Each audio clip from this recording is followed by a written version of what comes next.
I feel like I had the momentum in the first set, breaking early. I think going into the second, I kind of had a break in the second early as well, and then kind of just lost a little bit of focus. But I feel like getting the match back and finding my rhythm again on the serve was really key. And then, to close the match out is never easy, so I'm proud of myself for doing that.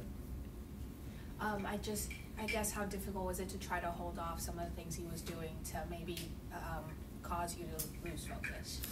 I feel like he's a very tricky player. I feel like he takes the backhand early. He goes through stages where he's kind of like playing really well, and then he goes through stages where he's maybe not playing that well. But I think on the moments where he did play well, he did really play well and put me under a lot of pressure. So it was kind of easy for me to lose rhythm and stuff. So I think he did a good job today. But I'm proud of myself for getting through the match.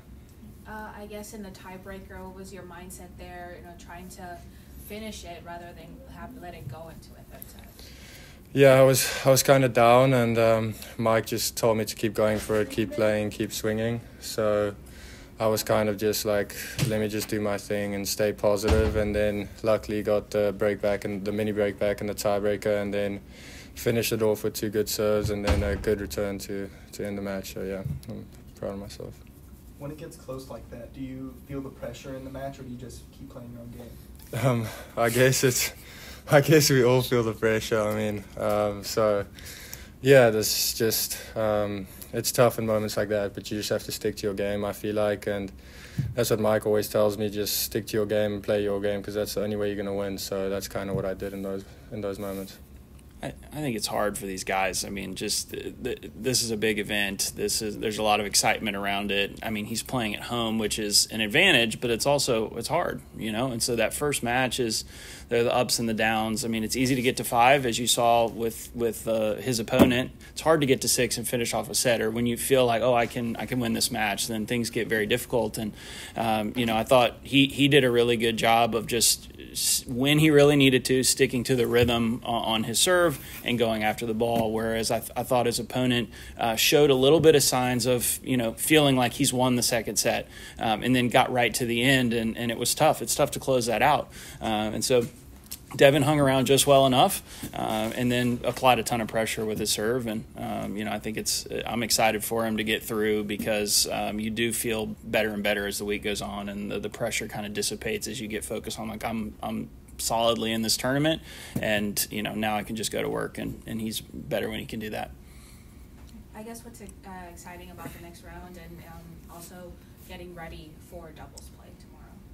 Yeah, so I'm just going to take it match for match. For me, doubles is just as important as singles. Me and Z had a good run. We've been preparing well, so I want to make a run with Z as well in this tournament. So focusing on taking it step by step, match for match. And Coach, Oscar fought back in that second set and started off the third set really well. I guess just what can you say about his fight and coming back in there? Yeah, I'm super proud of Oscar. I mean, he's had a really good fall. I think there were times where he's played so well in doubles and in training and having certain results that were really good, that he got into some big situations in qualifying tournaments for this and had a tough time executing. But he always responded really well and earned his way through just an awesome week at sectionals. And so I was really happy that he got the opportunity to play today. And I know he didn't play as well as he would have liked early, but he stayed the course and was able to get his nose out in front. And it's just the same thing we were talking about with Devin's opponent. I mean, it's hard when you get ahead and feel like he had 4 break points to go up 3-0 double break, where he's thinking the match is over. That's a hard thing to then not get, even though you're ahead. As a tennis player, doesn't feel like that. It feels like momentum shifting, and how can you stop that? And so I thought he did a good job of making the guy serve out the match at the end, of giving himself a chance after a tough first set. I mean, he's always very resilient, and I know he's going to use the experience to help himself make a good run in the doubles, and then carrying into the spring. I mean, he's had an amazing fall. I'm super proud of him. I guess, when he was up in the third set, he had a little bit of a trick shot. Is that something that, I don't guess y'all practice it, but just something that kind of comes up in the moment? Oh, that's a question they're not going to want to hear. I actually don't allow them to hit that shot ever. Mike loves that shot. In practice, in a match, never. He got caught a little bit there is a situation where the only play on the ball they have is to do that, where you can't get around the ball. I don't know, I have to go back and look at it. It was one of the best shots I've ever seen.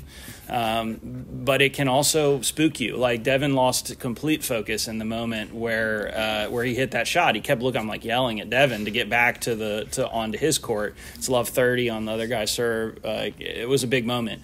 And so, it was. I mean, listen, Oscar's one of the best athletes in college tennis, and so it doesn't surprise me that he could pull something off like that, especially with the effort that he puts into every point. And I'm sure we're going to clip that thing out and show it. But it is also an interesting psychological game where things like this happen, and it almost relaxes the other guy. Like, wow, he's just playing so well. It's kind of fine. I mean, at one point the guy was bowing to Oscar, and it's like, does that shift? Does that help shift momentum? But. Yeah, I thought they both did a good job. It was a heck of a battle on that court.